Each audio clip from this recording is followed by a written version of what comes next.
Hi there, Tracy here with another scrapbooking process video, and my apologies for starting right off with a static image here. This is actually, it was recording and I didn't know it was recording, and so I thought I would leave this in because my process would otherwise start very abruptly, and I just wanted to leave a few words here about my inspiration for this page. So this is a layout about my younger daughter who just turned 13, and it was very much inspired by my process of sorting through my scrap papers from the past 13 or 14 years of scrapbooking. I changed the way that I store my scraps, which will be a video, a scrap room video in and of itself, but in the process of doing so, I got a chance to look through a lot of older papers, and this full 12 by 12 paper from the Close Knit collection from Crate Paper was in there. This is from 2013, and even though it didn't have any cuts in it, it was still somehow erroneously stored in my scraps. As soon as I saw it, I knew I wanted to use it for a background on a layout, and I also found a really beautiful white rose paper from Kaisercraft that I also made a mental note to come back and revisit. So I am actually going to show you guys my new way of storing scraps. So I have this folder that you can see. It's not really a folder, I guess it's a bin that's over to my left in the split screen. You can see it in both directions. And here I'm just showing you this beautiful crate paper, and this is how I store my scraps now. And so I'm actually going to go into those scraps and have a look for that Kaisercraft paper with the roses on it.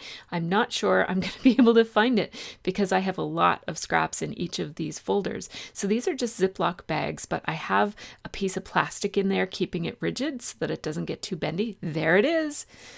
I just thought that paper was so beautiful when I saw it.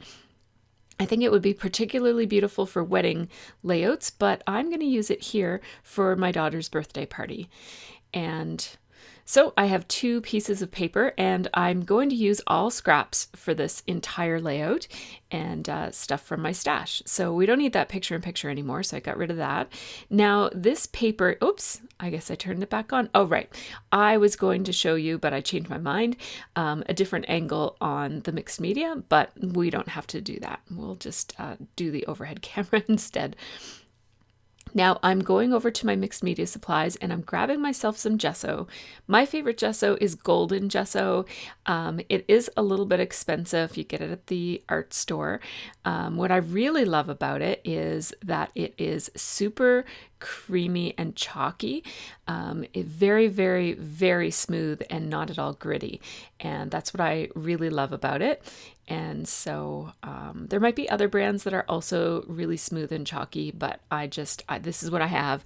And once you buy it, it lasts for a really long time. So I haven't really had to go get any more or think about whether there might be a less expensive brand out there that is also very smooth. If you have a gesso that's your favorite that's also really smooth, leave me a comment so that other people can know, and also so that I can know when I go shopping for more, because I'm about halfway through this bottle. So I just use a old credit card or gift card there for spreading my gesso in a super thin layer, and that allows it to dry really fast, and it also allows you to see some of that beautiful pattern on the background.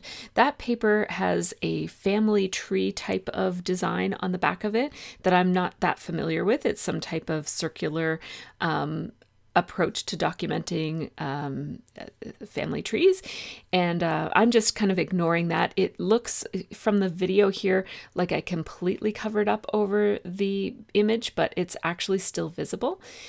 Now I'm just going to tear some strips off of this rose paper from Kaisercraft, and I thought that this might be a good way to incorporate some of these beautiful roses into my page, is by having a little strip at the top and a little strip at the bottom. This used to be a go-to design approach for me, and I haven't done it for a while, so I thought I would revisit it. I still haven't decided if I'm using the black and white photos or if I'm using the colored photos. So what I'm going to do is so that I can better decide on, so see, I'm just kind of, I can't decide how I'm going to layer them, and I also can't decide if I'm going to use the black and white or the color. So I'm just gluing them to one another just to kind of play around with them a little bit. And as soon as I glued them together, I decided I really like this way that they're together. Like I like the arrangement of those two photos like that, as opposed to the way I arranged the other two.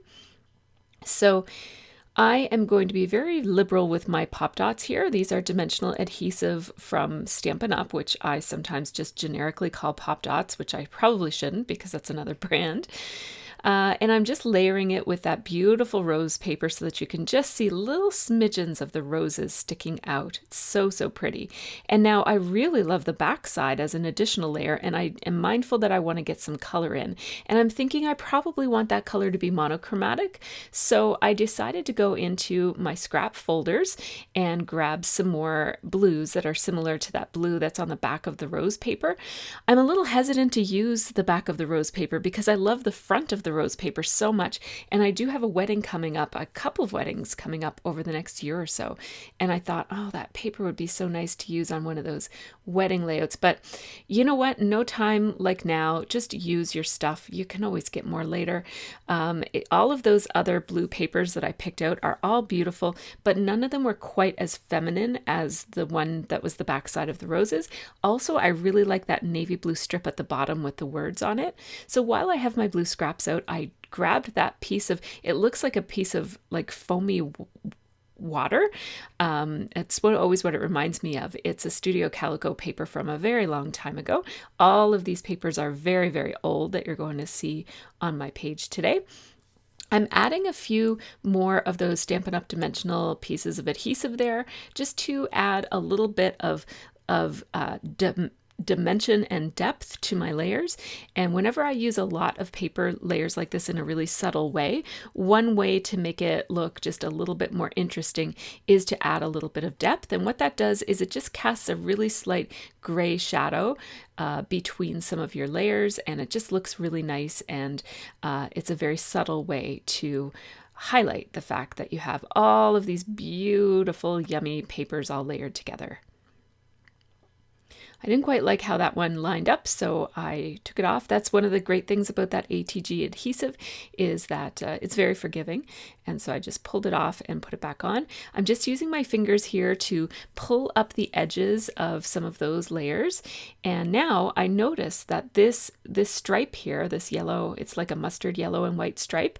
Ooh, I really love that. That's going to add something really pretty to this page. And I know I was planning on this being a monochromatic page, but this pop of color just adds a lot. And it also picks up on there's like golden tones in that rose paper as well, I guess in the shades and in the shadowing of around the roses.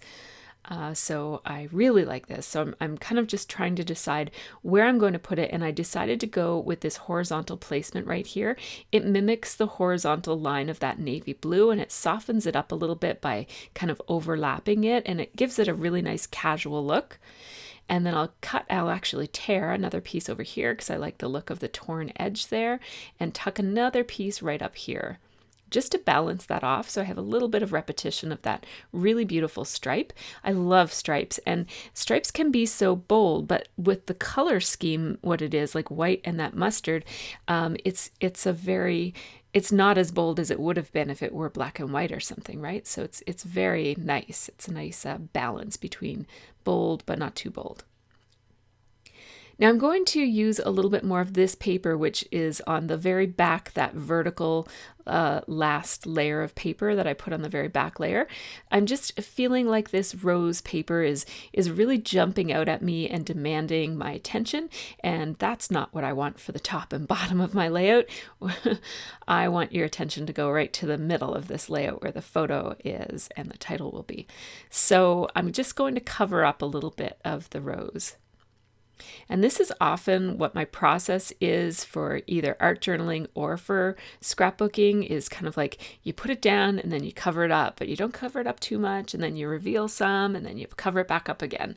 And I really like that kind of like push-pull force in designing a page.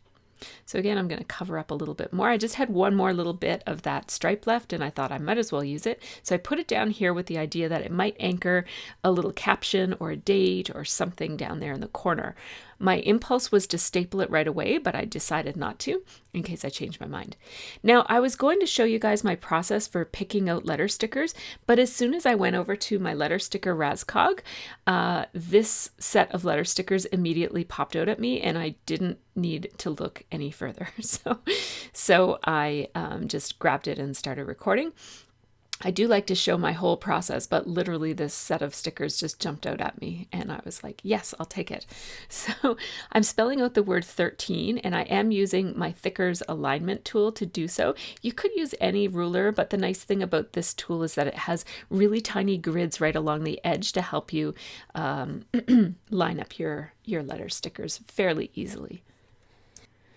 Now I don't want to forget that dot on the I, so I just put that and then I'm just repackaging my thickers, and it's super easy to do because I keep my thickers in a different different packaging than what they come in, so it just slides right in to a 6 by 12 inch little baggie.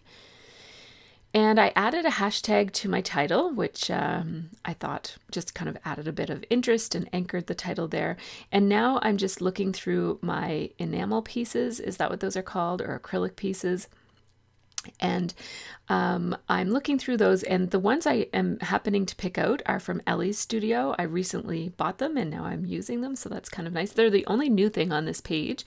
Those 3 little tiny gold stars that I'm putting with the 2 turquoise pieces are from an old, I believe it's from an old hip kit. Now I'm just using Ranger Multimedia Matte as my glue here. I like the control that I get with that glue, especially for putting on something that has like fine lines and whatnot. So I'm just using that. And I'm really tempted to say this is just it for this page. And I actually was kind of ready to just put it in, take pictures and put it in its page protector. But then I had one last kind of idea that I might find some embellishments. So I grabbed some embellishments, and lo and behold, these Tim Holtz embellishments were there, which I have never used before. They are called mini plaquettes by Ideology, and they have these little brads that hold them in place to make them look like an actual little plaque. And they're metal, and they're painted white, but they look distressed with some like metal showing through on the edges. So I did have to tear off one of my little dimensional adhesives in order to do this. I'm using my Stampin' Up! Paper piercer to just poke those holes right where I need them to be. And then I'm struggling a little bit with this one. I had to poke it again just to get the hole big enough for both of the little legs of the brad to go through. I'm adding another dimensional adhesive there just to hold the space because there's dimensional adhesive on that photo, so I want it to lie flat.